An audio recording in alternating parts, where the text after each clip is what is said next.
and welcome to the Gabby Tripp Show. I'm your host, Gabby Tripp.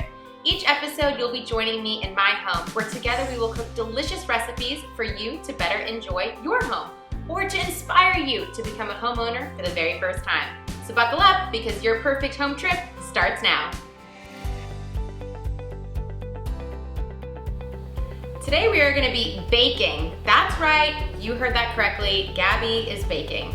Disclaimer, I'm not a baker by trade, but we're gonna do this together. So I'm gonna be following some recipe instructions on my left-hand side, and we're just gonna do this together, and it's gonna be fun. This is a chocolate oil cake. So if you haven't made an oil-based cake before, it's actually amazing because it makes the cake nice and moist. So we're gonna start by mixing our dry ingredients first, but before that, I want you to preheat your oven to 350 degrees. And then I want you to get two 8-inch pans like this. You're gonna grease the bottom, put parchment paper in it, and then grease it again. That way your cake doesn't stick to the pan. So get two just like that and put it aside. And we're gonna start with our dry ingredients first. Now, I'm not much of a desserts person, but my husband is, so I've learned to try to bake. So this is one of the recipes that he's tried and really liked. So we're gonna start with our dry ingredients first. So we are going to take, this is our flour. So this is 1.5 cups of flour. So we're gonna go ahead and add that to a medium-sized bowl and put that aside. We're gonna add to that 1.5 cups of just regular granulated sugar. It's a lot of sugar. And we're gonna take our cocoa powder. So I've just used normal store-bought cocoa powder. You don't have to get fancy or anything like that. And that is 1/2 cup. And then we have salt. So salt is actually so important for baking that I've learned. So this is 2 teaspoons of just kosher salt right on top. And baking soda. And this is just 1 teaspoon. And that's all our dry ingredients. I think baking for me is more intimidating than it actually is sometimes, because you have to be so specific with your quantities, and when I cook, it's just like dash this, that. So baking is intimidating for someone like me. We're just gonna whisk that together, very easy, and try and get some of the lumps out from the flour and the cocoa powder. And the ingredients, or the recipe tells us to sift it.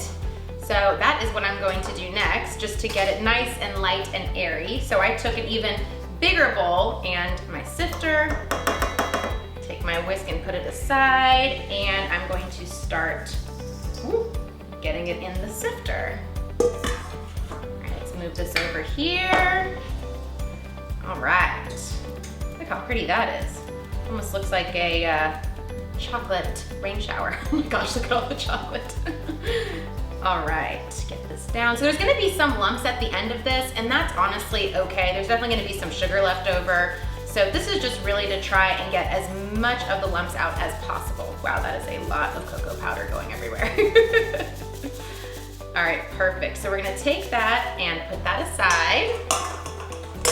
And now we are going to mix together our wet ingredients. So this bowl right here, I have 2 teaspoons of vanilla extract already. And to that, I'm going to add in 1/2 cup of, it says neutral tasting oil. So I just use canola oil. You can use vegetable. I know some people use avocado oil. That's pretty neutral tasting, but you want to stick away from like the olive oil and things like that, because it has a pretty specific taste to it. All right, guys, now this is gonna sound weird, but we have coffee. Coffee is supposed to bring out the chocolate flavor even more. So you can use water if you don't like coffee, that's okay. This is 1.5 cups of warm coffee. I actually brewed some espresso because it said strong coffee. So that's just my flavor though, I love espresso. All right, now we're just gonna mix that up. So that is our oil, our vanilla extract, and our coffee right there. We're gonna put that aside. And now we're gonna take our dry ingredients, and it tells us to make a well in the middle of our mixture. So you're just gonna put your hand right in there and just make a little bit of a well. Now we're gonna, this is where the multitasking comes in, okay? So we're gonna pour the wet into the dry, and we're gonna whisk as we go. So a little bit at a time, just get that going. Ooh, that looks so good. A little bit more. Try and incorporate it. I'm gonna put this down, there we go. Now I wanna know when you guys make this at home if you use coffee or water, because I'm gonna put coffee in it and not tell my husband because he does not like coffee, and I guarantee you, he's still gonna think it's delicious. So even though you might not be a coffee lover, I dare you to try it with the coffee in it, because I think it makes the chocolate taste even chocolatier. Is that even a word, chocolatier? All right, dump the rest of that in, and we're gonna mix this up, and then to this, we're going to add 2 room temperature eggs. Now it's important that they're room temperature because we don't want to have scrambled eggs inside of this mixture, because remember the coffee is a little bit warm. So by it being room temperature, it avoids us having scrambled eggs inside of our mixture. All right, so here's my 2 eggs. We're just gonna crack them and put them right in. 1, and remember, no shells, 2. And mix that up. It's a pretty easy recipe for somebody that doesn't like baking. That's why I stick to the basics. I'm not gonna get too crazy and make like an upside down pineapple cake. I don't know, one day I might be that brave, but not right now. All right, so that is all mixed, and it's gonna be a pretty thin batter, which is okay. That's what it's supposed to look like. So now I'm gonna take my grease tins and I'm gonna evenly distribute this mixture between the 2. And what I will say is that it's gonna be, like I said, nice and airy. Oh, look how beautiful that is. Because we sift through those dry ingredients, so there's gonna be a lot of bubbles in it. So what I will say is a nice trick, woo, is to tap your pans.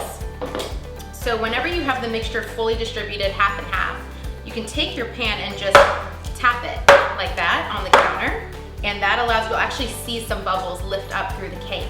And that helps not have a lot of bubbles at the end, at the top of your cake, so it's nice and smooth. So I'm just gonna finish distributing these between the 2 cake tins. I'm gonna put it in the oven for about 25 to 30 minutes until it kind of springs back at my hand. So I'm gonna go ahead and do that. You guys stick around and you can check out what the cake looks like at the end of the video. And now it's time for our Mortgage Minute, where I peel back the curtain and share some tips and tricks to all of my future home buyers out there, or those looking to refinance.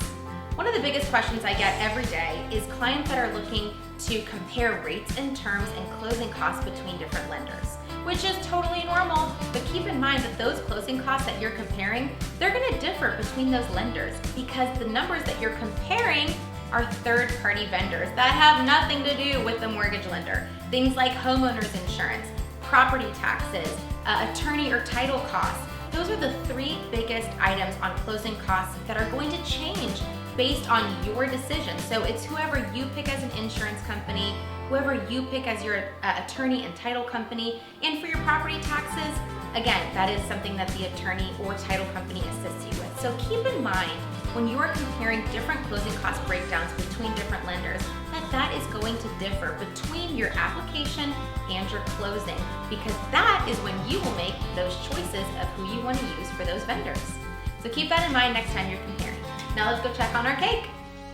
All right, guys, now here we are. Here's the final product of our chocolate coffee cake. I think it looks delicious, and I have topped it with some vanilla cream, and that is so easy to make. You're just gonna take a standing mixer, put some heavy cream in there with a little bit of sugar and vanilla extract, and whip it away. I put it in between the layers of the cakes and on top and kind of all over, because it hides all the little lumps and bumps if there are any as well. But now it's your turn. I want to see your rendition of this very cake, so make sure that you are following me on social media. Make sure that you check out our website and like and share this video, and make sure that you should send me a picture of your rendition of this beautiful cake right here. Thank you so much for joining me today. You are now one step closer to achieving your home buying dreams. See you next time.